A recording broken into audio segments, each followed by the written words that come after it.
CP Yogeshwar ಶಕ್ತಿ ಪ್ರದರ್ಶನಕ್ಕೆ high break. ಮೈತ್ರಿ ಉಳಿಸಲು ದಿಲ್ಲಿ ವರಿಷ್ಠರ ಕಸರತ್ತು.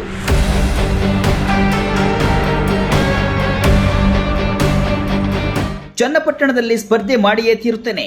ಪಕ್ಷದಿಂದ ಟಿಕೆಟ್ ಸಿಗದಿದ್ರೂ ಪರವಾಗಿಲ್ಲ, ಬಂಡಾಯ ಅಭ್ಯರ್ಥಿಯಾಗಿ ಅಖಾಡಕ್ಕೆ ಧುಮುಕುತ್ತೇನೆ ಅಂತ ಸಿಪಿ ಯೋಗೇಶ್ವರ್ ತೊಡೆತಟ್ಟಿದ್ರು. ತಮ್ಮ ಪವರ್ ಏನು ಅನ್ನೋದನ್ನ ತೋರಿಸಲು ಆಗಸ್ಟ್ 11ರಂದು ಚನ್ನಪಟ್ಟಣದ ಸರ್ಕಾರಿ ಪದವಿ ಪೂರ್ವ ಕಾಲೇಜು ಆವರಣದಲ್ಲಿ ಬೃಹತ್ ಸಮಾವೇಶವನ್ನ ಹಮ್ಮಿಕೊಂಡಿದ್ರು. ಸುಮಾರು 15ರಿಂದ 20 ಸಾವಿರದಷ್ಟು ಜನರನ್ನ ಸೇರಿಸಿ ತಮ್ಮ ಶಕ್ತಿ ಪ್ರದರ್ಶನ ನಡೆಸಲು ತೆರೆಮರೆಯಲ್ಲಿ ಸೈನಿಕ ಭರ್ಜರಿ ತಯಾರಿ ನಡೆಸಿದ್ರು. ಇದೀಗ ಸೈನಿಕನ ಶಕ್ತಿ ಪ್ರದರ್ಶನಕ್ಕೆ ಹೈಕಮಾಂಡ್ ಬ್ರೇಕ್ ಹಾಕಿದೆ. ತಕ್ಷಣವೇ ದಿಲ್ಲಿಗೆ ಬರಬೇಕು ಅಂತ ಸೂಚನೆ ಕೊಟ್ಟಿದೆ. ಮೈತ್ರಿ ವಿರುದ್ಧವೇ ಗುಟುರು ಹಾಕಿದ್ದ ಸಿಪಿವೈ. ಸೈನಿಕ ಬಂಡಾಯ, ಹೈಕಮಾಂಡ್ ಅಲರ್ಟ್. ಚನ್ನಪಟ್ಟಣದಲ್ಲಿ ಟಿಕೆಟ್ಗಾಗಿ ಪೈಪೋಟಿ ನಡೆಯುತ್ತಿರುವುದು ನಿಮಗೆಲ್ಲ ಗೊತ್ತೇ ಇದೆ. ಯಾವಾಗ ಸಿಪಿ ಯೋಗೇಶ್ವರಿಗೆ ಟಿಕೆಟ್ ಸಿಗಲ್ಲ ಅಂತ ಸುಳಿವು ಸಿಕ್ಕಿತೋ ಮುನಿಸಿಕೊಂಡ ಸೈನಿಕ ಮೈತ್ರಿ ವಿರುದ್ಧವೇ ತಿರುಗಿ ಬಿದ್ದು ತಮ್ಮ ಶಕ್ತಿ ಪ್ರದರ್ಶನಕ್ಕೆ ಮುಂದಾಗಿದ್ದರು. ಆ ಮೂಲಕ ನಾನೊಬ್ಬ ಗಟ್ಟಿ ಲೀಡರ್ ಅನ್ನೋದನ್ನ ರಾಜಕೀಯ ವಿರೋಧಿಗಳಿಗೂ ಹಾಗೂ ಹೈಕಮಾಂಡ್ಗೆ ಮನ ಮುಟ್ಟಿಸೋದು ಸಿಪಿಐ ಉದ್ದೇಶ ಆಗಿತ್ತು. ಅಲ್ಲದೆ ಸಿಪಿಐ ಆಸೆಗೆ ಕುಮಾರಸ್ವಾಮಿ ತಣ್ಣೀರು ಎರಚಿ ತನ್ನ ಮಗ ನಿಖಿಲ್ ಕುಮಾರಸ್ವಾಮಿಗೆ ಉಪಚುನಾವಣೆಯ ಟಿಕೆಟ್ ನೀಡಿ ಗೆಲ್ಲಿಸಿಕೊಂಡು ಬರುವ ಉದ್ದೇಶ ಇತ್ತಂತೆ.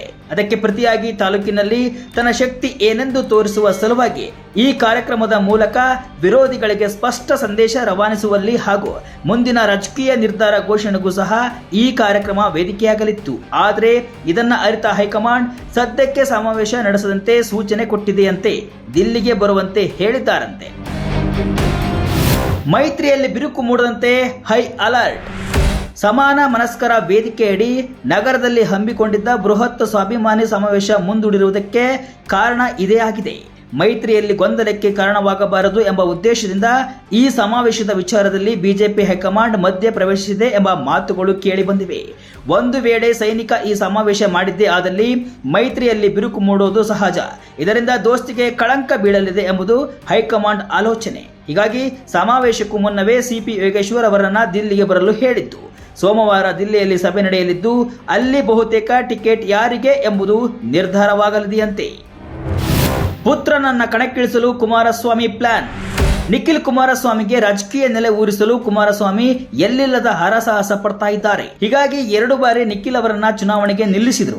ಆದ್ರೆ ನಿಖಿಲ್ 2 ಬಾರಿ ಚುನಾವಣೆಯಲ್ಲೂ ಕೂಡ ಸೋತ್ರು. ಹೀಗಾಗಿ ನೋವಿನಲ್ಲಿರುವ ಕುಮಾರಸ್ವಾಮಿ ಚನ್ನಪಟ್ಟಣದಲ್ಲಾದರೂ ಕೂಡ ಪುತ್ರನನ್ನ ನಿಲ್ಲಿಸಿ ಗೆಲ್ಲಿಸಿಕೊಂಡು ಬರಬೇಕು ಅನ್ನೋದು ಎಚ್ಚರಿಕೆ ಪ್ಲಾನ್. ಆದ್ರೆ ಇದಕ್ಕೆ ಅಡ್ಡಿಯಾಗಿರೋದು ಸಿಪಿ ಯೋಗೇಶ್ವರ್. ಹೀಗಾಗಿ ಚನ್ನಪಟ್ಟಣ ಟಿಕೆಟ್ ಸದ್ಯ ಬಗೆಹರಿಯದ ಸಮಸ್ಯೆಯಾಗಿದೆ. ನಿಖಿಲ್ ಕುಮಾರಸ್ವಾಮಿಗೆ ಟಿಕೆಟ್ ಕೊಟ್ರೆ ಸೈನಿಕ ದಂಗೆ ಹೇಳ್ತಾರೆ.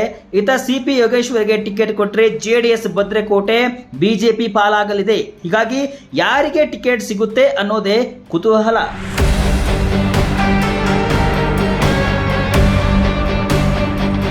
ಒಟ್ಟಿನಲ್ಲಿ ಚನ್ನಪಟ್ಟಣ ಕ್ಷೇತ್ರದ ಟಿಕೆಟ್ ಜೆಡಿಎಸ್ ಪಾಲೋ ಅಥವಾ ಬಿಜೆಪಿ ಪಾಲಾಗುವುದೋ ಎಂಬುದು ಯಕ್ಷ ಪ್ರಶ್ನೆಯಾಗಿದೆ.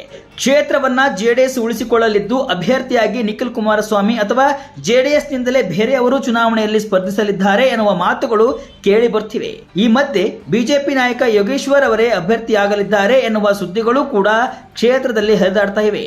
ದಿಲ್ಲಿ ಅಂಗಳಕ್ಕೆ ಟಿಕೆಟ್ ಚೆಂಡು ಬಿದ್ದಿದ್ದು ಹೈಕಮಾಂಡ್ ಹೇಗೆ ಬಗೆಹರಿಸಲಿದೆ ಎಂಬುದನ್ನ ಕಾದು ನೋಡಬೇಕು.